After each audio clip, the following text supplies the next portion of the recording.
இந்து சமய அறநிலையத்துறை. அதுக்கு ஏன் அறநிலையம்னு பேர் வச்சாங்க தெரியுமா? அது வெறும் ஆன்மீக முயற்சிகள், பக்தி முயற்சிகள் மட்டும் நடக்கின்ற இடம் அல்ல, அறச்செயல்கள் நடக்கின்ற இடமாக மாற்றிய பெருமை என்னுடைய அருமை அண்ணன் சேகர் பாபு அவர்களைத்தான் சார். நான் ஒரு மேடையில காதல் திருமணமா நிச்சயிக்கப்பட்ட திருமணம் தான் தலைப்பு. பல நடுவர்கள் நிச்சயிக்கப்பட்ட திருமணத்துக்கு தான் தீர்ப்பு சொல்லுவாங்க. ஐயாலாம் அப்படித்தான் சொல்லுவாங்க. என்னுடைய குருநாதர் ஐயா சாலமன் பாப்பையா கூட நிச்சயிக்கப்பட்ட திருமணம் தான் சொல்லுவாரு. நான் ஒரு ஊர்ல போய் காதல் திருமணம்னு சொல்லிட்டேன் தீர்ப்பு. அதுக்கு என்னென்ன உதாரணம் சொன்னா, ஒருவனுக்கு தன் வாழ்க்கை துணையை தேர்ந்தெடுக்கும் உரிமை அவனுக்கு உண்டு. ஜாதி மத வேறுபாட்டை களைவது காதல் திருமணம். பாரதியார் கூட காதலினால் மாநிலருக்கு கலவியுண்டாம், ஆதலினால் காதல் செய்வீர் உலகத்தீரேன்னாரு. யார்? பாரதியார். திருவள்ளுவர் அறம் பொருள் இது ரெண்டையும் விட்டுட்டு இன்பம் காதல். வள்ளுவர் மாதிரி காதலை சொன்னால் உலகத்துல யாருமே கிடையாது. அவரோட கொண்டையும் அவரோட தாடியும் பார்த்தா இவர் இப்படி லவ் பண்ணிருப்பாரா அப்படின்னு நினைக்கிற அளவுக்கு சொல்லுவார். யான் நோக்கும் கால் நிலம் நோக்கும் நோக்காக்கால் தான் நோக்கி மெல்ல நகும் அப்படிம்பார். நான் உன்னை பார்க்கும் போது நீ மண்ணை பார்க்கிறாய், நீ என்னை பார்க்கும் போது நான் வானத்தை பார்ப்பேன். யாரு? திருவள்ளுவர். இப்படி அவர் ஏதோ தம்புச்செட்டி தெருல கடையில நின்று சைட் அடிச்ச அனுபவத்தோட என்ன அழகா சொல்லியிருக்காரு பாருங்க ஒரு காதலின் நயத்தை. காதல் திருமணம் அப்படின்னு நான் தீர்ப்பு சொன்ன கூட்டத்துல மேல ஒருத்தன் கலகம் பண்றான். நாங்கெல்லாம் பிள்ளைகளை வளர்க்கிறதா வேணாமா ஐயா? எப்படா பொம்பளை பிள்ளைய வீட்டுல வச்சிருக்க, நீ பாட்டுக்கு காதல் திருமணம் தீர்ப்பு சொன்ன, எவனாவது என் பிள்ளைய எடுத்துட்டு போனா நீ வருவியாப்பா அப்படின்னு கலகம் பண்ணி ரகலை பண்ணி ஐயா அப்படின்ட்டு அப்புறம் தீர்ப்பை மாத்தியா சொல்ல முடியும்? இன்னைக்கு அப்படித்தான் ஒரு பெண் இப்படித்தான் இருக்க வேண்டும் என்று திரைப்பட பாடல இப்படித்தான் இருக்க வேணும் பொம்பளை அப்படின்னா, இங்கிலீஷ் படிச்சாலும் இன்ப தமிழ் இப்படித்தான் இருக்கணும். சட்டம் திட்டம் அச்சம் மடம் நாணம் பயிர்ப்பு தெரிஞ்சாலும் தெரியாத மாதிரி இரு அப்படின்லாம் வளர்த்தாங்க. ஆனால் ஒரு பெண்ணுக்கு எப்ப மரியாதை கிடைக்கும்? ஒவ்வொரு இடங்களா சிந்திச்சு பாருங்க. ஒரு பெண்ணுக்கு சடங்கு நடக்கும். வயசுக்கு வந்தோம்னா புனித நீராட்டு விழா, சீர்லாம் கொண்டு வருவாங்க, அந்த பிள்ளைய அலங்கரிப்பாங்க, எல்லாம் வேடிக்கை வைப்பாங்க, வீடியோ எடுப்பாங்க, டிவி போடுவாங்க. அந்த நேரத்துல மரியாதை இருக்கும். வளைகாப்பு அப்ப மரியாதை இருக்கும். வளையலாம் போட்டு விடுவாங்க, கிஃப்ட் கொடுப்பாங்க. அந்த பிள்ளைய எல்லாரும் வளைகாப்பு நல்ல பிள்ளைய பத்துக்கப்பா, ஏப்பா ஆம்பளை பிள்ளைய பத்துக்கப்பா, அப்படிப்பா இப்படிப்பான்ட்டு அந்த பிள்ளை பக்கத்துல போட்டோ எடுத்துக்கிட்டே இருப்பாங்க. இந்த காதல் திருமணத்தை, கலப்பு திருமணத்தை சட்டமாக்கியவர் கலைஞர், அதை நடைமுறைப்படுத்தியவர் நம் தமிழக முதல்வர். ஆனால் அந்த கலப்பு திருமணத்தை கோயிலில் செய்தால் நீ கட்டணம் கட்ட தேவையில்லை, இலவசமாக கலப்பு திருமணத்தை செய்யலாம் அப்படின்னு சட்டம் போட்டு அந்த சட்டத்தை நடைமுறைப்படுத்தியவர் எனது அருமை அமைச்சர், அருமை அண்ணன் சேகர் பாபுவோட காலத்தில் நடந்துச்சு. நான் முதல்ல தாமதமா வந்ததுக்கு இந்த அவையிடமும் மேலையில் இருக்க பெரியோர்களிடம் மன்னிப்பு கேட்டுக்கிறேன். சொற்பொழிவாளர்கள் கூட்டம் நம்ம தலைமை கழகத்தின் சார்பாக நடைபெற்றது. நான் கொள்கை பரப்பு செயலாளர் என்ற முறையில் அந்த கூட்டத்தில் கலந்துகிட்டு பாதியில அனுமதி கேட்டுக்கிட்டு அண்ணன் சேகர் பாபுவோடைய அன்புக்கு கட்டுப்பட்டு இந்த மேலையில வேகமா ஓடி வந்தேன். அண்ணனுடைய போனுக்கு நம்ம போன் பண்ணோம்னா ஒரு பாட்டு வரும். ஒரு அமைச்சர் ஆயிட்டான், வேற ஏதாவது கழக பாட்டு வச்சிருக்கலாம், அதாவது கழக தலைவரை பற்றிய பாட்டு வச்சிருக்கலாம். பள்ளிக்கட்டு சபரிமலைக்கு பாட்ட இன்னும் தன்னுடைய மொபைல்ல அவர் வைத்திருக்கிறார்னா, என்றும் மாறாத அவர் மாறாத ஒரு மனிதன் அப்படிங்கிறதுக்கு இதுதான் எடுத்துக்காரு. இயல்பா இருப்பாரு. அமைச்சரா இருந்தப்ப எப்படி இருந்தாரோ, அமைச்சரா இல்லாதப்ப எப்படி இருந்தாரோ, சாதாரணமாக ஒரு மனிதனை பதவியும் பெருமையும் புகழும் மாற்றாது அப்படிங்கிறதுக்கு எடுத்துக்காட்டு நம்ம அண்ணன் தான். அவர் இந்து சமய அறநிலையத்துறை அமைச்சராக வந்ததுக்கு பிறகு இந்த தமிழகத்தில் கோயில் கதவுகள் எல்லோருக்கும் திறந்துவிடப்பட்டிருக்கின்றன. அந்த கோயில் கதவு அகலமாக திறந்துவிட்ட கைகளுக்கு சொந்தக்காரர் நம்ம அறநிலையத்துறை அமைச்சர். அந்த கைகளை பிடித்து திறக்க வைத்தது நம் திராவிட மாடல் முதலமைச்சருடைய கரங்கள். எல்லா கோயில்களும் இன்று வெளிச்சம் போட்டு ரொம்ப அழகா இருக்கு. இந்த மேடையில எனக்கு முன்னால் பேசிய ஐயா, எங்களுக்கெல்லாம் முன்னோடி வழிகாட்டி ஐயா சண்முக வடிவேல் ஐயா, அவர்கிட்ட உண்மையிலே நான் பாதத்தை தொட்டு ஆசீர்வாதம் வாங்கிட்டு இந்த மேடையில பேசினேன். அவர் போட்ட பிட்டுகளை வச்சுதான் பல பேச்சாளர்கள் ஓட்டிக்கிட்டு இருக்கேன். அதுதான் உண்மை. அவ்வளவு காலமாக ஐயா சொன்ன கருத்துக்களை அதை வாங்கி நாங்க எங்க பாணியில பேசிட்டு இருக்கோம். சில பேர் ஐயா கிட்டயே போய் ஐயா போட்ட பிட்ட சொல்லுவான், இப்படி ஒருத்தர் பேசினாருங்க அப்படின்ட்டு அவர் பேசினதே சொல்லுவான். ஐயா இது நான் பேசினதுறான்னு சொல்லவே மாட்டார். அப்படியா தம்பி பேசினாங்களா அப்படின்னு சொல்லி இதுவரைக்கும் தான் பேசியது இது என்று யாரிடமும் சொல்லாமல் அவர் போட்ட பிட்டையே அவர்கிட்ட சொல்லும் போது கூட அப்படியா ரொம்ப மகிழ்ச்சி தம்பி, நல்லா பேசுறீங்களா, வாழ்த்துக்கள் அப்படின்னு அந்த இனிமையான முகத்தோடு இதுவரை இந்த வயது வரை மேடையில் பேசிக் கொண்டிருக்கும் தமிழ் முழக்கம் ஐயா எங்க திருவாரூர் சண்முக வடிவேல். எங்க ஐயா இருக்காங்களே புலவர் ராமலிங்கம், எவ்வளவோ பட்டம் வாங்கினாலும் அந்த ராமலிங்கம் பேருக்கு பின்னாடி எம்ஏ எம்எடி எம்ஃபில் ஆகாக ஓகாக போடவே மாட்டார். அந்த பட்டங்களை விட அவர் பெயருக்கு முன்னால் இருக்கும் புலவர் என்ற பட்டம் தான் அவருக்கு மிக உயர்ந்த புகழையும் பெருமையும் சம்பாதித்து கொடுத்திருக்கு. பல வெளிநாடுகள் போயிருக்காரு. சில பேர் ஒரு வெளிநாட்டுக்கு போயிட்டு வந்தோடனே அந்த நாட்டு பேரை முன்னால சேர்த்துருவான். அமெரிக்க புகழ் அம்பிகாபதி, அமெரிக்காவுக்கு பார்த்தா விசாவுக்கு அப்ளை பண்ணிருப்பான். ஆனா அமெரிக்க புகழ் அம்பிகாபதினு போட்டிருப்பான். அமெரிக்காவுக்கு 5 தடவை போயிட்டு வந்தவர் எங்க ஐயா ராமலிங்க ஐயா. பல வெளிநாடுகளில் எல்லாம் ரசிகர்களை பெற்ற அருமையான ஒரு எங்களுக்கெல்லாம் முன்னோடியான பேச்சாளர். அதே மாதிரி என்னுடைய அருமை மகள் அறந்தாங்கிரி நிஷா அப்பான்னு என்னை கூப்பிடும் பொழுது உண்மையிலே திராவிட முன்னேற்ற கழகம் குடும்ப கட்சிங்கிறதுக்கு அதான் எடுத்துக்காட்டு. ஒரு முன்னாள் இருக்க பேச்சாளரை அப்பான்னு கூப்பிடுறது, அவங்க வீட்டுக்காரன் நான் வாங்க மாப்பிள்ள அப்படின்னு. நான் ஒரு வேற மதத்தை சேர்ந்தவன், அவங்க இஸ்லாம் மதத்தை சேர்ந்தவங்க, என்னை அப்பான்னு கூப்பிடுறாங்க. இதுதான் தமிழன் கற்றுக் கொடுத்த மிகப்பெரிய ஒரு திராவிட மாடல். இந்த ஒரு சாதாரண அறந்தாங்கி பக்கத்தில் இருக்க ஒரு சிறிய கிராமத்தில் பிறந்து தன்னுடைய அதீத நம்பிக்கையால், பேச்சாற்றலால், இயல்பான நடிப்பாற்றலால் இன்னைக்கு ரஜினிகாந்த் அவர்கள் நடித்த ஜெயிலர் படத்துல நடிப்பதற்கான அந்த வாய்ப்பை பெற்று எங்களை போன்ற திராவிட முன்னேற்ற கழகத்தின் பேச்சாளர்கள் பேசுகின்ற மேடையில வாய்ப்பை பெறுவது என்பது சாதாரண விஷயம் அல்ல.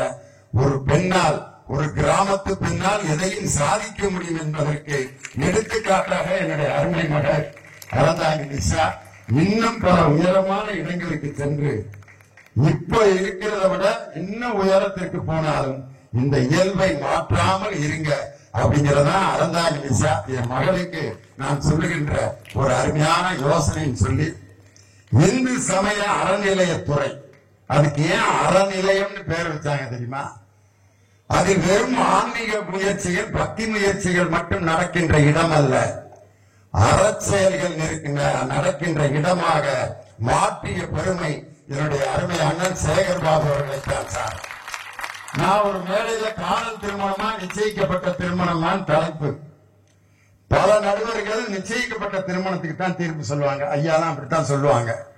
என்னுடைய குருநாதர் ஐயா சாலமன் பாப்பையா கூட நிச்சயிக்கப்பட்ட திருமணம் தான் சொல்லுவாரு.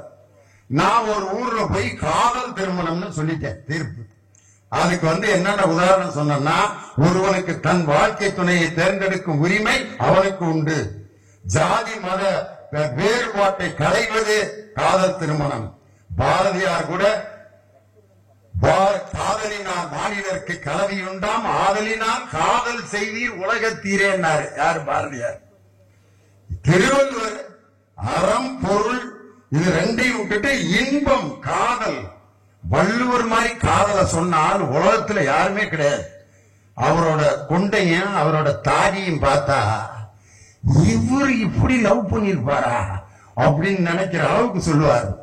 யான் நோக்கும் கால் நிலம் நோக்கும் நோக்காக்கால் தான் நோக்கி மெல்ல நகும் அப்படிம்பார்.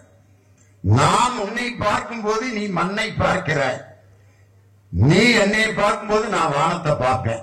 யாரு? திருவள்ளுவர். எப்படி அவர் ஏதோ தம்புச்செட்டி தெருல கடையில நின்று சைட் அடிச்ச அனுபவத்தோட என்ன அழகா சொல்லியிருக்காரு பாருங்க. ஒரு காதலின் நயத்தை. காதல் திருமணம் அப்படின்னு நான் தீர்ப்பு சொன்ன கூட்டத்துல மேல ஒருத்தன் கலகம் பண்றேன். நாங்கெல்லாம் பிள்ளைய வளர்க்கறதா வேணாமா ஐயா? எப்படியா பொம்பளை பிள்ளைய வீட்டுல வச்சிருக்க, நீ பாட்டுக்கு காதல் திருமணம் தீர்ப்பு சொன்னா எவனாவது என் பிள்ளை எழுதிட்டு போனா நீ வருவியாப்பா அப்படின்னு கலகம் பண்ணி ரகலை பண்ணி ஐயா அப்படின்ட்டு அப்புறம் தீர்ப்பை மாத்தியா சொல்ல முடியும்? அந்த இடத்துல தப்பிச்சு பொழைக்கிறேன்ட்டு ஒடியாந்துட்டேன். ஒரு 10 வருஷம் கழிச்சு திருப்பி அதே ஊர்ல அதே தலைப்பை போட்டாங்க. காதல் திருமணம்னு தீர்ப்பு சொல்லும் பொழுது அப்பொழுது பலத்த கரவொலி எழுப்பி எல்லாரும் பாராட்டினாங்க. அந்த சண்டை போட்டான் பார், அவன் எனக்கு மாலை போட்டான்.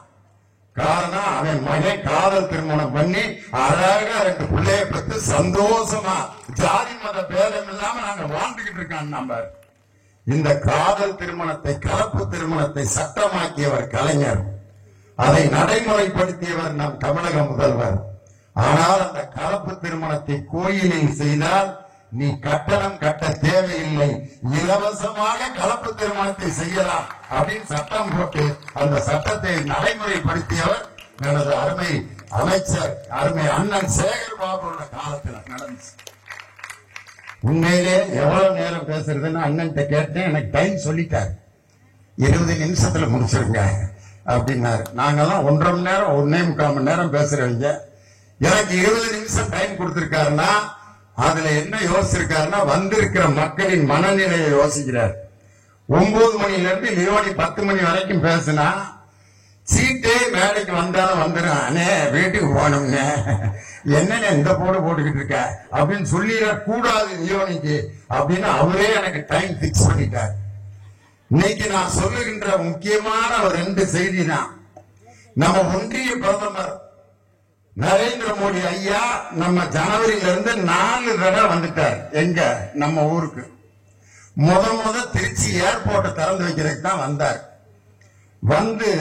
அவர் மேடையில பேசின பேச்சு, அடாடா, this is the first time I am coming to Tamil Nadu in 2024. My first program in Tamil Nadu. முதல் நிகழ்ச்சி தமிழ்நாட்டில் கலந்துக்கிட்டார். ரொம்ப சந்தோஷம். எங்க நாட்டை மதிச்சு ஜனவரி மாசம் முதல் நிகழ்ச்சியை நீங்க கலந்துக்கிட்டதுல ரொம்ப சந்தோஷம், நன்றி. ஆனா கலந்துக்கிட்ட நிகழ்ச்சி என்ன நிகழ்ச்சி தெரியுமா? திருச்சி விமான நிலையத்தை திறந்து வச்சார். அந்த விமான நிலையத்தில் இப்ப விமானமே ஓடல. திண்டுக்கல் போட்டு வச்சிருக்கான். முதல் நிகழ்ச்சியிலேயே கலந்துகிட்ட நிகழ்ச்சி ஓடாம பூட்டி இருக்குன்னா 2024 உங்களுக்கு மிகப்பெரிய திண்டுக்கல் போட்டு உங்கள் ஆட்சி முடிவு கட்ட போகிறவர் எங்கள் தளபதி மு.க. ஸ்டாலின் அமைத்த இந்தியா கூட்டணி. அவர் ஐயா ஒன்றிய பிரதமர் எந்த மேடைக்கு போனாலும் திருக்குறள் சொல்வாருங்க. அது ஒரு திருக்குறள் அடிக்கடி சொல்வார். பொழுதுண்ட பால்பார் தொழுதுண்ட பன்சல்பார். திருவள்ளுவர் தேத்தி அழுகிறார். நான் எவ்வளவு கஷ்டப்பட்டு எழுதுனது இந்த மனுஷன் இந்தியில எழுதி இப்படி வாசிக்கிறார். ரொம்ப சந்தோஷம் திருக்குறளை சொல்றது. சொன்னீங்களே அத வாழ்க்கையில கடைபிடிக்கிறீங்களா? உழுதுண்டு வாழ்வாரே வாழ்வார், மற்றவர் தொழுதுண்டு பின் செல்வார் அப்படின்னு சொன்னா விவசாயிகளுக்கு நீங்க நன்மை செஞ்சிருக்கணும்ல. இன்னைக்கு டெல்லியில் லட்சக்கணக்கான விவசாயிகள் பட்டினியோடும் வெயிலில் கிடந்து போராட்டம் நடத்துகிறார்கள். அவர்கள் கேட்கின்ற அந்த கோரிக்கையை செவிசாய்க்காமல் உழுதுண்டு பால்பார் மற்றவர் தொழுதுண்ட பின் செல்வார். படிக்கிறது ராமாயணம், இடிக்கிறது பெருமாள் வேறுங்கிறாங்க. இதுதான் அரேபியாவுக்கு போய் அங்க இருக்கிற சேட்டை கட்டி பிடிச்சு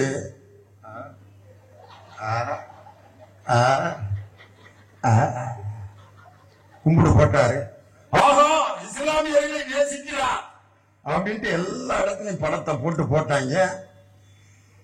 இஸ்லாமியர்கள் ரமலான் நோன்பு தொடங்குற அன்னைக்கு அவர்களின் சோத்திர மண்ணெல்லி போட்ட மாதிரி குடியுரிமை திருத்த சட்டத்தை அமல்படுத்தி இஸ்லாமியர்களை மட்டுமல்ல வேறு நாடுகளில் இருந்து இந்த குடியுரிமைக்காக வந்திருப்பவர்களை எல்லாம் கொடுமைப்படுத்தி வஞ்சனை செய்த சட்டத்தை அமல்படுத்தி இருக்கிறது இன்றைய ஒன்றிய அரசு. இந்த சட்டம் நிறைவேறுவதற்கு யார் காரணம் தெரியுமா? பாராளுமன்றத்தில் ராஜ்யசபால ஓட்டெடுப்பு நடத்துறாங்க. அந்த ஓட்டெடுப்பு நடத்தும் பொழுது ஆதரவா ஓட்டு எவ்வளவு வந்துச்சுன்னா 124. எதிர்த்து வாக்களித்தது திமுக, காங்கிரஸ் உள்ளிட்ட வாக்குகள் 99. எத்தனை ஓட்டு வித்தியாசம்? 13 ஓட்டு வித்தியாசம். அந்த 13 ஓட்ட சேர்த்து போட்டது யாருன்னா அதிமுகவும் பாட்டாளி மக்கள் கட்சியும். அவங்க மட்டும் இந்த பக்கம் சேர்ந்து ஓட்டு போட்டிருந்தால் இன்று குடியுரிமை திருத்த சட்டம் அமுலாகி இந்த நாட்டுக்கு நடைமுறைக்கு வந்திருக்கார். அந்த நேரத்தில் துரோகம் செய்துவிட்டு இப்ப ஐயா எடப்பாடி பழனிசாமி நாங்கள் சிறுபான்மையின் பாதுகாவலர் ஆஹாஹா ஓஹாஹா அப்படின்னு அடிச்சு விட்டுக்கிட்டு இருக்காரு. இதெல்லாம் இருக்கட்டும். அந்த முதல் நிகழ்ச்சியில கலந்துகிட்ட நம்ம ஒன்றிய பிரதமர் நரேந்திர மோடிய இன்னொரு கேள்வி கேட்கிறேன். நம்ம ஊர்ல இத்தோடு வெள்ளத்துல மக்கள் பாதிக்கப்பட்டு கஞ்சி இல்லாம தண்ணி இல்லாம குடிக்கிறதுக்கு நீர் இல்லாம மற்றவர்களோட தொடர்பு கொள்ளாம வீட்டை விட்டு வெளியே வராம கஷ்டப்பட்டுக்கிட்டு இருந்தோமே, அப்பெல்லாம் பார்க்க வராம இப்ப ஒவ்வொரு மேடையிலையும் என்ன சொல்றாருன்னா தமிழ் சொந்தங்களை தமிழ் சொந்தங்களை தமிழ் சொந்தங்களை நம்மெல்லாம் சொந்த மாட்டோம். இது எப்படி இருக்குன்னா நம்ம ஊர்ல இந்த டெத்துக்கு எல்லாம் போவாங்க. ஆம்பளை எல்லாம் டெத்துக்கு போனா ரொம்ப பெரிய ரியாக்ஷன் எல்லாம் பண்ண மாட்டான். நான் நல்லா வேலைடா இருந்தாரு, நல்லா இருந்தேன் தான் சாக முடியும், ஏற்கனவே சத்தம் இன்னொரு தடவை சாக முடியுமா கண்டுபிடிச்சு கேட்பான். நல்லா தானடா இருந்தாரு. இந்த கூதரப்ப அதுக்கும் பதில் சொல்லுவேன். ஆமா நேற்று வரைக்கும் நல்லா இருந்தாரு, திடீர்னு நெஞ்ச பிடிச்சாருப்பா விழுந்துட்டாரு, ஆஸ்பத்திரி தூக்கிட்டு போனா போற வழி இல்லையே. அதுக்கு இவன் பேசாம போக வேண்டியதானே, எதுக்கு இங்க இருக்கிற ஆஸ்பத்திரி தூக்கிட்டு போன, அங்க பாரிஸ்ல எங்கேயாவது பெரிய ஆஸ்பத்திரி கொண்டு போயிருந்தா பொழைச்சிருப்பான்ல. என்னடா நம்ம தான் மர்டர் பண்ற மாதிரி இல்ல பேசுறேன் அப்படின்ட்டு அடுத்து வந்தவன்ட்ட மேட்டரை மாத்திட்டேன். எப்படா செத்தாரு, நெஞ்சு வலிக்குதுன்னாரியா, அந்த தூரத்துல ஒரு 15 கிலோமீட்டர் தள்ளி ஒரு நல்ல டாக்டர் இருக்காருன்னு கூட்டிட்டு போனேன். வழியிலே எதுக்கு அவ்வளவு தூரத்தை கூட்டிட்டு போனேன், பக்கத்துல தம்புச்செடி தெருல ஒரு டாக்டர் இருக்காருல்ல, அவர்கிட்ட என்னடா இதை சொன்னா அதுங்கிறேன், அதை சொன்னா எதுங்கிறான்ட்டு அடுத்து வர்றவன்ட்டு ரெண்டையும் சேர்த்து சொல்லிட்டான். எப்படா செத்தாரு, பக்கத்துல தம்புச்செடி தெருல ஒரு டாக்டர் இருக்காருல்ல, அவர்கிட்ட கூட்டி போனேன். அவரு அந்த 15 கிலோமீட்டர் தள்ளி இருக்க டாக்டர்கிட்ட கூட்டி போய் சொல்லிட்டாரு.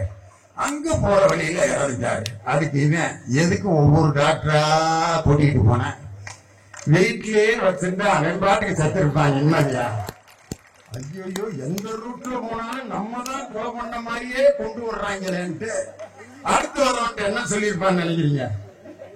எப்படா செத்தாரு, நீயே எழுப்பி காட்டுக்கிற, நான் எதுவும் சொன்னாலும் நீ நம்ப மாட்டேங்கிறான். அவன் எழுப்பி கேட்டா பதிலா சொல்லுவேன். டெத்துல ஆம்பளை போய் இப்படி பேசிட்டு இருப்பான், பெண்கள் தான் போய் அந்த இறப்புல அவங்களுடைய உணர்வுகளை பூரா வெளிப்படுத்தி ஒப்பாய வைப்பாங்க. எங்க மதுரை பக்கம்லாம் பார்த்தா அதுக்குன்னே ஒரு குரூப் இருக்கும். நீ யாரை போன ஆரம்பியா அந்த என்ன தெரியுமா, அடுத்த வரியை சிந்திக்கிறதுக்கு கேப். அதுதான் நீ பந்தையிலே நிற்கிற நான் பாரிமாக ஓரத்தில் அப்படின்னு வச்சுட்டு அதுல இன்னொரு கிழவி சேர்ந்து ரெண்டும் ஒப்பாரி வைக்கிறப்ப திடீர்னு ஒரு கிழவி இப்படி அண்ணாந்து பந்தல பாக்குறேன், பாவக்கா காய்ச்சி தொங்கிட்டு இருக்கு, கிழவி பாட்டை மாத்திட்டேன்.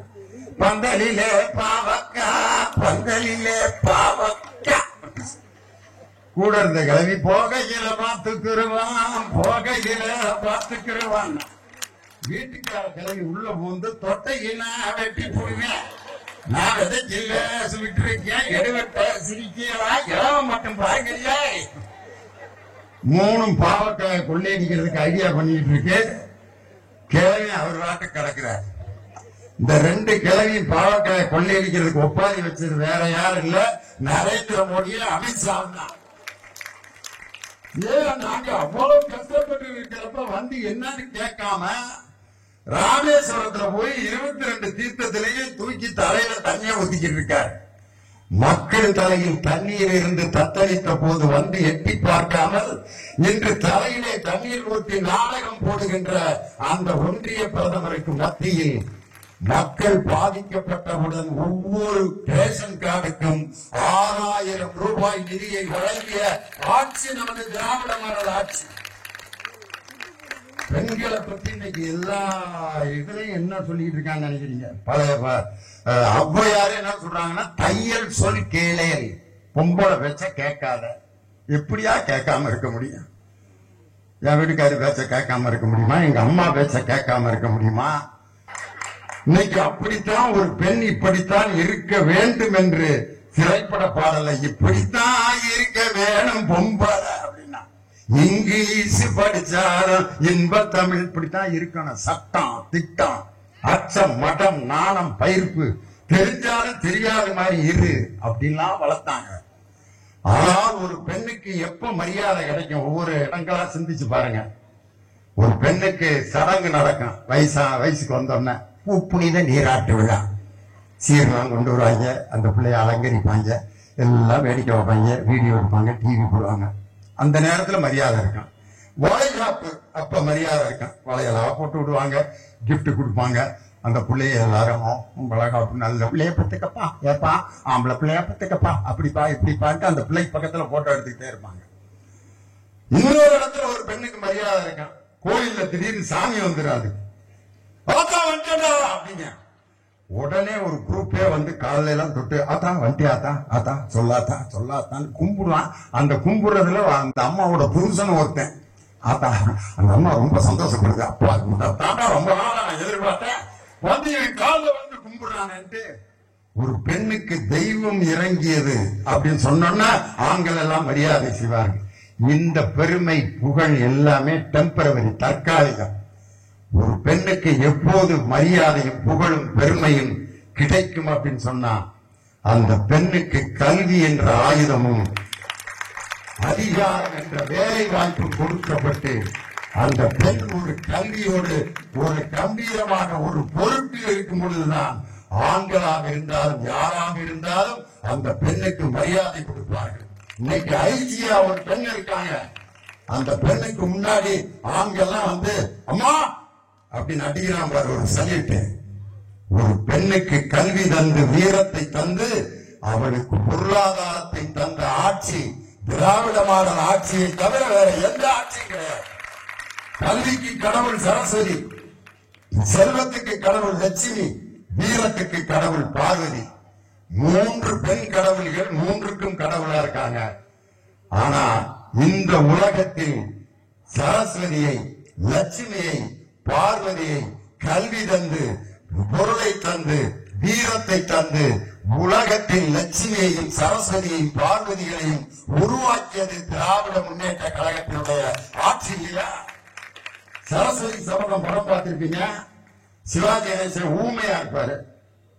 ஊமை பேச முடியாம அந்த பூவை பறிப்பாரு, அடிச்சு அவரை அப்படியே காயத்தோட. சரஸ்வதி அம்மா கையில இருந்து வேற வெளிச்சம் சிவாஜி கணேசன் மேல போகும். உடனே பெரிய புலவர் ஆயிடுவார். அகர முதல எழுத்தெல்லாம் அறிய வைத்தாய் தேவி அப்படின்னு பாடுவார் சரஸ்வதி. 2வது செல்வத்துக்கு யார போட்டிருந்தாருன்னா ஏபி நாகராஜன் முத்துராமனை போட்டிருந்தார். அவர் ஒரு பிச்சை இருக்கிற மாதிரி காமிச்சு லட்சுமியினுடைய அருளை பெற்றவுடன் அவர் பணக்காரராகி ராஜாவாயிருவார். 3வது ஜெமினி கணேசன், அவன் கோழையா இருப்பான். அவனை வந்து பார்வதியின் அருள் பெற்று பெரிய மல்யுத்த வீரனாயிருவான். 3 பேருக்கு இடையில சண்டை வரும்.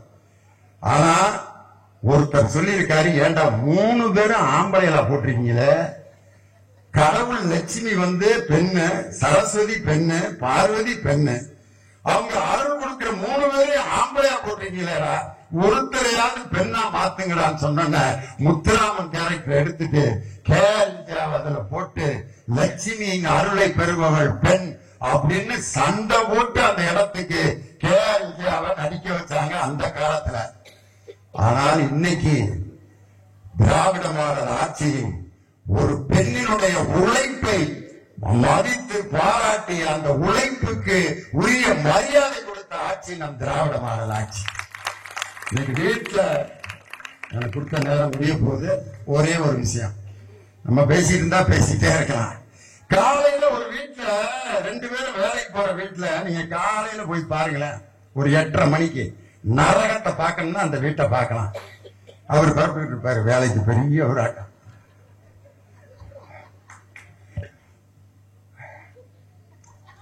நேராச்சு அந்த அம்மா பிள்ளைகளை எல்லாம் பரப்பட விட்டு அவன் பார்த்தா அவனுக்கு சட்டியை போட்டு விட்டா, அதை போட்டு டவுசரை போட்டு டையை கட்டி ஷூவை போட்டு ஆட்டோ வந்துருச்சா பஸ் வந்துருச்சா, அதுக்கு இடையில இந்த அம்மா வேலைக்கு போறதுக்கு அது பவுடரை போட்டு கிளிப்ப மாட்டி அதெல்லாம் பண்ணிட்டு இருக்கிறப்ப 2வது சின்ன பையன் வரான், ஏமா என் டவுசர் எங்க? நான் கிளம்புறேன், எங்க போய் டவுசர் கேட்டுக்கிட்டு உங்க அப்பாவை கல்றா, அவர் டவுசரை தேடி கொடுப்பாரு. அவர் டவுசரை எங்க இருக்குன்னு தெரியாம காலையில இருந்து தேடிக்கிட்டு இருக்காங்க. அந்த அம்மா அவனுக்கும் டவுசர் தேடி கொடுத்து அவனையும் புறப்பட விட்டு ஆட்டோல ஏத்தி வேர்க்க விறுவிறுக்க திருப்பி அந்த சேலையை சரி செய்து கொண்டு அந்த பொண்ணு வேலைக்கு போய் பஸ்ல காசு கொடுத்து போக கூடாது, அந்த பஸ்ஸில் இலவசமாக பயணம் பண்ணணும். அந்த வேலைக்கு போறப்ப அந்த மனதை குளிர்வித்த விடியல் பயணத்தை உருவாக்கி கொடுத்து அந்த பெண்ணின் உழைப்பை அங்கீகரித்தவர் நம் தமிழக முதல்வர். இன்னைக்கு பாத்தீங்கன்னா ஒரு கட்டடம் கட்ட, இது மாதிரி கட்டடம் கட்டுறப்ப கொத்தனாரு அந்த கலவை எடுத்து இப்படி கரண்டியில அள்ளி சத் சத் சத் அப்படின்னு போட்டுட்டு கொண்டாடு, அந்த அம்மா தட்டுல அந்த சிமெண்ட் மணல் கலவையை கொண்டுட்டு ஓடியாரு. அதுக்கு என்ன பேர் வச்சிருக்கான் தெரியுமா? சித்தாள். இந்த சொல்றாரு பாரு, அங்க இருந்து கலவைய அந்த 10 சாரத்துல ஏறி அந்த கொத்தனார் கையில கொடுக்கிற அந்த பெண்ணுக்கு பேரு சித்தாளு. உட்காந்துக்கிட்டு கலவைய அந்த செவுத்துல அப்புறவனுக்கு பேரு கொத்தனார். இவனுக்கு 800 ரூபாய் சம்பளம், அந்த அம்மாவுக்கு 300 ரூபாய் சம்பளம். பெண்களின் உழைப்பு பொது இடத்தில் இப்படி அவமானப்படுத்தப்பட்டது. ஆனால் அந்த பெண் எப்பொழுது ஆணுக்கு நிகராக சம்பளம் வாங்குவான்னா, அந்த பெண் ஒரு அரசு பணியில் அல்லது ஒரு தனியாரில் அவளும் இன்ஜினியரா, ஒரு ஆண் இன்ஜினியரா இருந்தா ஆணுக்கு 50,000 ரூபாய் சம்பளம்னா பெண்ணுக்கு 50,000 ரூபாய் சம்பளம். அந்த கல்வியை கொடுத்தது திராவிட மாடல் ஆட்சி. இன்னைக்கு ஒன்றிய பிரதமர் பாஜக குரூப் எல்லாம் என்ன சொல்றாங்கன்னா, வாரிசு அரசியல், திமுகவில் வாரிசு அரசியல். வாரிசு அரசியல் இங்க மட்டுமா, கடவுள் வீட்டிலேயே வாரிசு இருந்துச்சு. பாத்தீங்களா? சிவபெருமான் குடும்பத்தோட நின்றுட்டு இருப்பாரு, அவரு பார்வதி பிள்ளையெல்லாம்.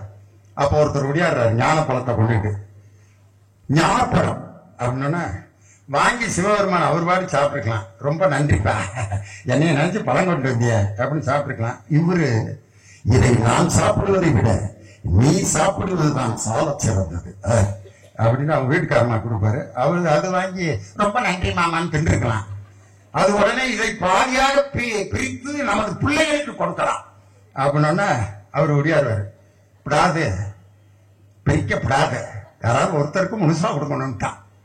உடனே ஒரு போட்டி வைப்பார், நீங்கள் தான் போட்டி வைப்பதில் வல்லவராயிற்றே, நமது பிள்ளைகளுக்கு போட்டி வையுங்கள், யார் உலகத்தை முதலில் சுற்றி வருகிறீர்களோ அவர்களுக்கு தான் இந்த ஞானப்பழம். முறிய உடனே மயில் எடுத்துக்கிட்டு தரடம் புரட்டு போவார். ஒரு நொடியில் உலகத்தை சுற்றி வருகிறேன். விநாயகர் அவர் உடம்ப வச்சுக்கிட்டு என்னைக்கு உலகத்தை சுத்துறது, அவரோட வாகனம் மூஞ்சிருவ பார்த்து கேட்கிறாரு, பிரதர் உலகத்தை சுத்த போலாமா?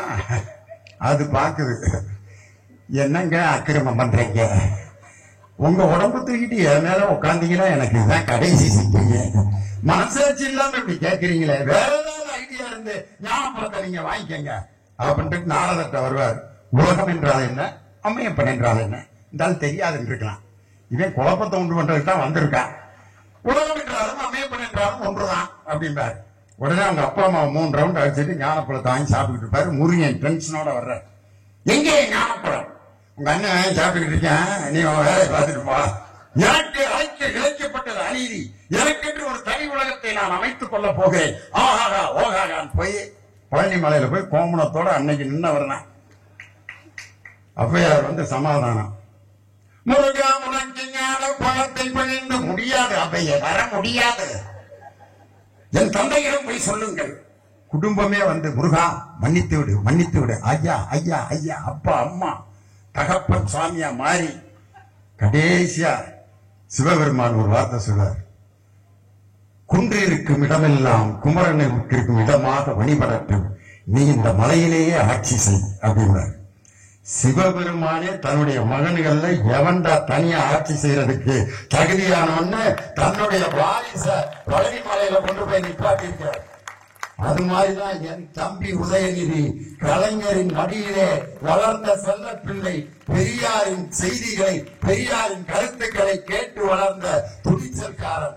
அவர் முரசொலியினுடைய நிர்வாக இயக்குநராக பணியாற்றி அந்த வெள்ளி விழாவை நடத்தி காட்டி இளைஞரணி செயலாளராகி தமிழ்நாடு முழுவதும் போராட்டங்களை நடத்தி ஒவ்வொரு மாவட்டத்திலும் கழகத்திற்காக பணியாற்றிய முதிய தோழர்களுக்கு பொற்கிழி வாங்கும் நிகழ்ச்சிகளில் எல்லாம் தொடர்ந்து உழைத்து இன்று அடுத்து திராவிட முன்னேற்ற கழகத்தை காப்பதற்கு இன்னொரு தலைவன் உருவாகிவிட்டான் என்பதை பார்த்துவிட்டுத்தான் எல்லோரும் அவரையே டார்கெட் பண்றாங்க.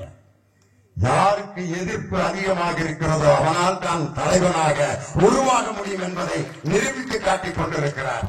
அப்படிப்பட்ட ஒரு அற்புதமான இயக்கம் இந்த திராவிட முன்னேற்ற கழகம். இன்று எங்கள் தலைவர் அவர்களுடைய தலைமையில் அமைத்திருப்பது இந்தியா கூட்டணி. உண்மையிலேயே இன்று 10 ஆண்டுகள் அராஜகமாக ஆட்சி செய்த இந்த பாஜகவினுடைய ஆட்சி, ஹிட்லருடைய படைகள் ரஷ்யாவை நோக்கி போய்கொண்டிருக்கிறது.